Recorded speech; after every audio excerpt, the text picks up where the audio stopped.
வணக்கம். நான் ரூட்டர் ஸ்ரீவான பிள்ளை. நான் ஒரு பெண்கள் தலைமைத்துவம் கொண்ட குடும்பத்தில். இப்போ நீங்கள் சொல்கிறீங்கள் என்னென்னு சொன்னால், இப்போ பெண்கள் தலைமைத்துவம் கொண்ட குடும்பங்கள் இப்போ ஆம்பளையாலும் இருக்கணும். ஆம்பளையில் இருக்கணும். சரி, இந்த யுத்த சூழ்நிலையில் ஆம்பளையால் இதுக்கண்ட பேரில் இருப்பினம். சில பேர் ஊனமுற்றார்கள் அப்படி இருப்பினம்.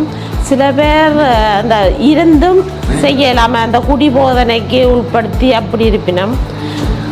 அப்படி இருக்கக்குள்ள கூடுதலாக பெண்கள முயற்சியில் தான் இந்த தொழில் வாய்ப்பு போய்கொண்டிருக்கு. இப்போ நீங்கள் நான் பெண் தலைமைத்துவம் கொண்ட குடும்பம்தான். ஆண் உதவியோடு இருக்கிறார்களும் சில டைமில் அந்த பெண்கள் தான் அதை நோக்கி கொண்டு நடக்குது.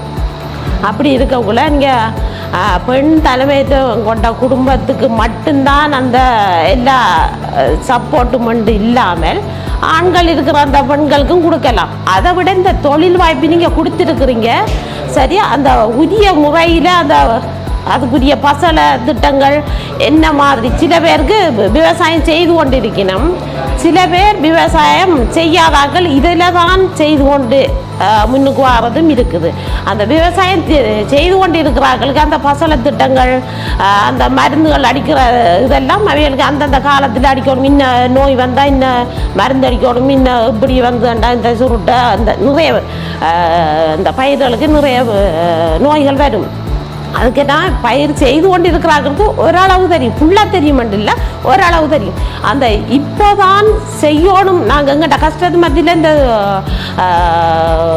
இதை செய்யணும் மட்டும் முடிவெடுக்கிறார்களுக்கு வருத்தம் வந்தோடனே அவை அந்த மனம் சளிச்சு போயிடும்.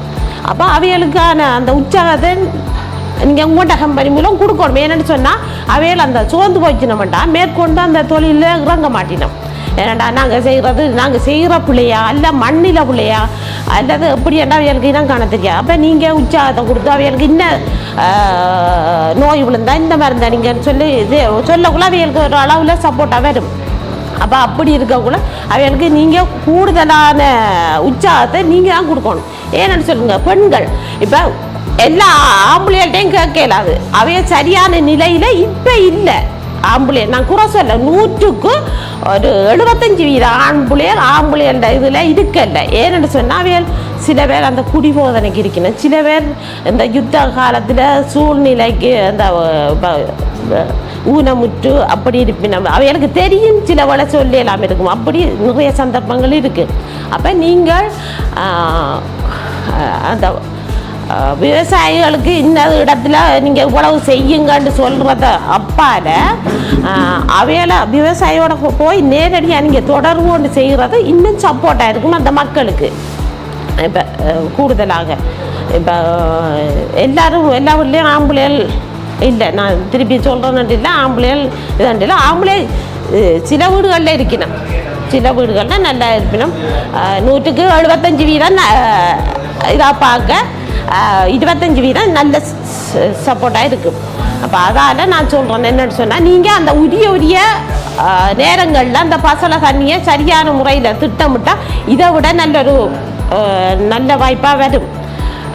இப்போ நாங்கள் மருந்து செய்துட்டோம். இப்போ 3 மாதத்தால் அடிக்க வேண்டிய மருந்து 6 மாதத்துக்கு அப்புறம் அடித்து பிரியோசனம் இல்லை. அது விவசாயிகளுக்கும் இல்லை, நீங்கள் எதிர்பார்க்குற அளவுக்கும் அறுவடையை நாங்கள் எதிர்கொள்ளே இல்லாது அப்படி இருக்குது.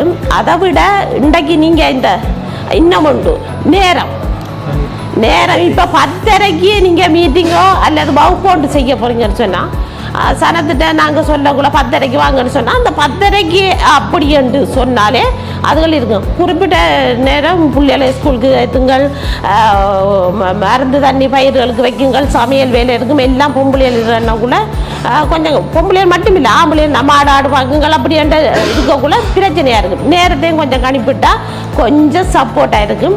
அப்போ அதால் இந்த வகுப்புங்களுக்கு இவ்வளோ நாளும் வகுப்பு நடந்தது தான். நிறைய பிரச்சனைகள் நீங்கள் செய்திருக்கிறீங்க, எங்களுக்கு அறியாமல் இருக்கிறோம் நாங்கள். அப்போ இப்படி நேரடியாக ஒரு 4 பேரை கூப்பிட்டு இருந்தாலும் சொன்னாலும் அது 40 பேருக்கு போய் சேரும். அப்போ சேரக்குள்ள உங்களுக்கும் சப்போர்ட்டாக இருக்கும், எங்கள்கிட்ட பயிர் செய்கிற மக்களுக்கும் அது சப்போர்ட்டாக இருக்கும். அந்த உரிய ஆக்களை இனங்கண்டு அந்த ஆக்கள் மூலமாக உங்களோட தகவலை பகிருங்க. அப்போ அது நல்லா இருக்கும். அப்போ இதுக்கு இந்த சந்தர்ப்பத்தை ஏற்படுத்தி தந்தவங்களுக்கு நன்றி, வணக்கம்.